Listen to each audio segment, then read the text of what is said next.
Bueno, si no es cristiana lo va a agarrar y le va a dar un jalón de pelos hasta que se los arranque, ¿verdad?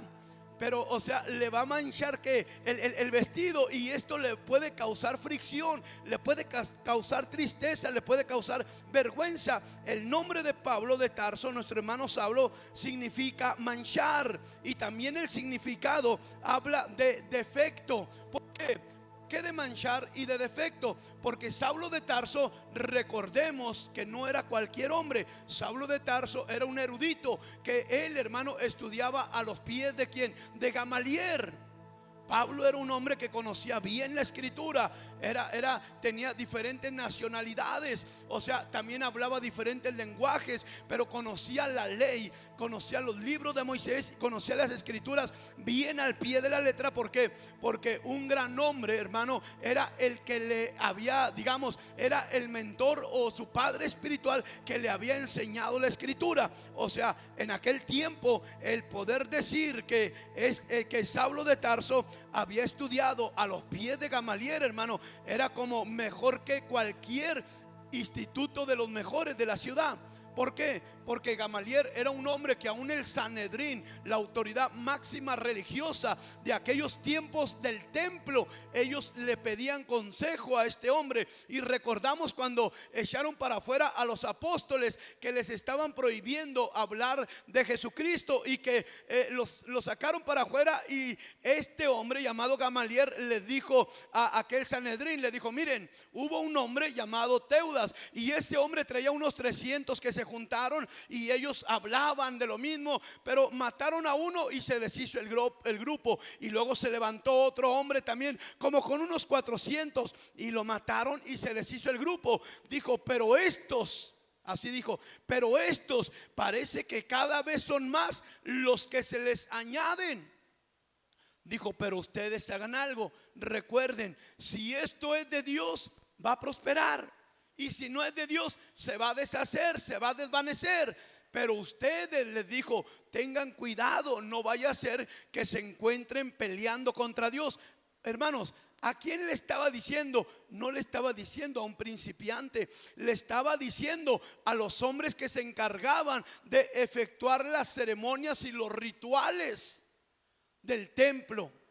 O sea, a las máximas autoridades, hermano, de la casa, ¿verdad? Que ellos consideraban como la casa de Dios. Entonces, si alguien juraba por el templo, hermano, esa persona era digna de muerte. O si alguien hablaba mal del templo, esa persona era digna de muerte. ¿Por qué? Porque ellos eran la autoridad máxima que cuidaban eso. Bueno, este hombre, él aconsejaba al Sanedrín. Así es que era un hombre, un erudito, un teólogo, una persona que su consejo valía por el conocimiento que él tenía. Así que Saulo de Tarso era una persona que estuvo a los pies de él y que fue enseñado o discipulado. Entonces Pablo, su nombre de Saulo de Tarso, aparte, hermano, de que significaba mancha o defecto, también significaba falta o lesión.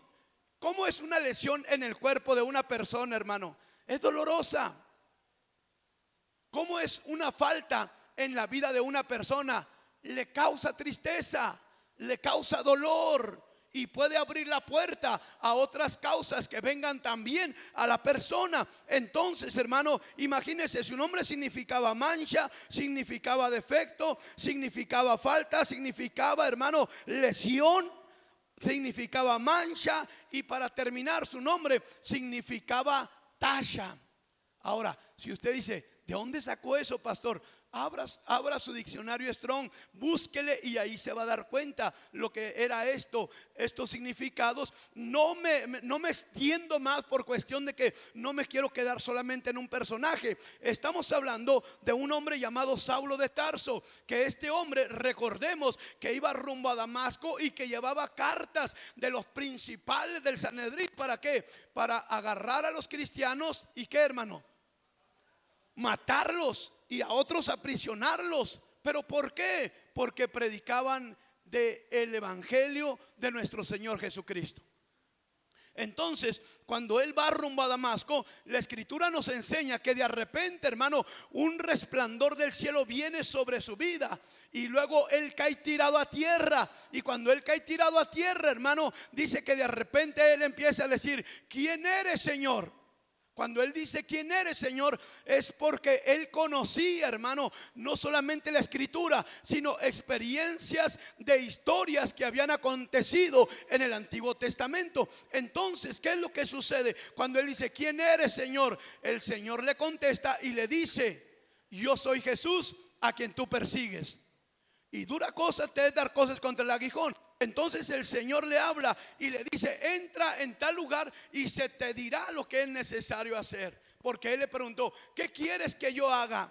¿Sabe qué es parte de lo hermoso cuando el Señor alcanza a alguien, hermano?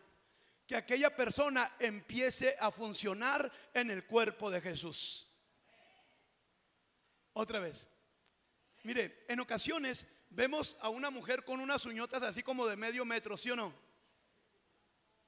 Pero la pregunta sería: ¿podrá cocinar así? No, grandotas.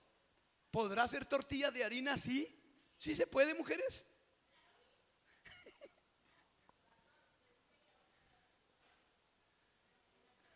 No, pero sus uñas están chiquitas. Hay unas que están exageradotas.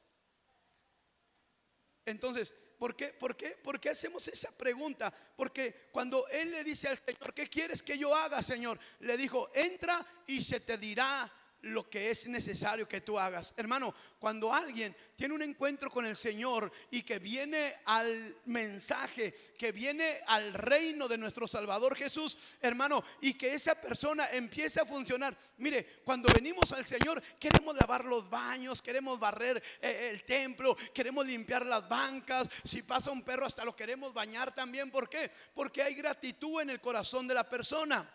Pero empieza a pasar el tiempo, y si no se mantiene viva esa llama de la gratitud, ¿qué sucede? Se endurece el corazón. Y lo más difícil, hermano, es cuando ya no funcionamos dentro del cuerpo de Jesús. ¿Por qué? Porque pasamos de un estado hermoso a un estado de fariseo.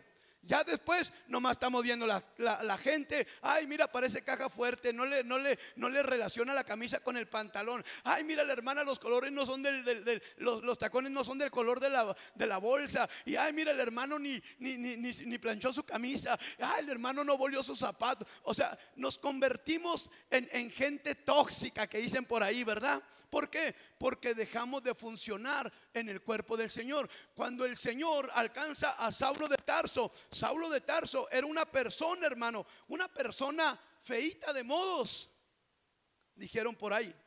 Era una persona feíta de modos. O sea, pero ¿qué sucede cuando el Señor lo alcanza a él? Él era una persona que tenía mucho odio, ¿sí o no? Él pensaba: no, hombre, voy a agarrar a un cristiano y lo voy a desmenuzar y me voy a hacer unos tamales, o lo voy a meter a la cárcel. O sea, tenía esa mentalidad de odio. Nuestro hermano Saulo de Tarso odiaba a la iglesia, hermano. Pero cuando el Señor lo alcanza y llega ahí, hermanos, a la casa de Judas, empieza a orar y a ayunar. ¿Qué empieza a hacer? Empieza a orar y ayunar. ¿Qué empieza a hacer? Empieza a orar y ayunar. O sea, empieza a darle lugar al nuevo hombre en su vida. El nuevo hombre que tiene la capacidad de conectarse y comunicarse con el Señor, para que el Señor le hable y le dé, hermano, la revelación de algo que Él quiere hacer sobre la tierra. Entonces Él se relaciona con el Señor a través de la oración. Y dice, hermano, la escritura, que cuando él está en ayuno y en oración en la casa de Judas, detrás del escenario está un profeta llamado Ananías. Dice así la escritura, hermano: un profeta llamado Ananías. Y el Señor le habla a Ananías en visión. Le dice: Ananías, necesito que vayas. Le da la dirección correcta, hermano, y le da el nombre de la autoridad que estaba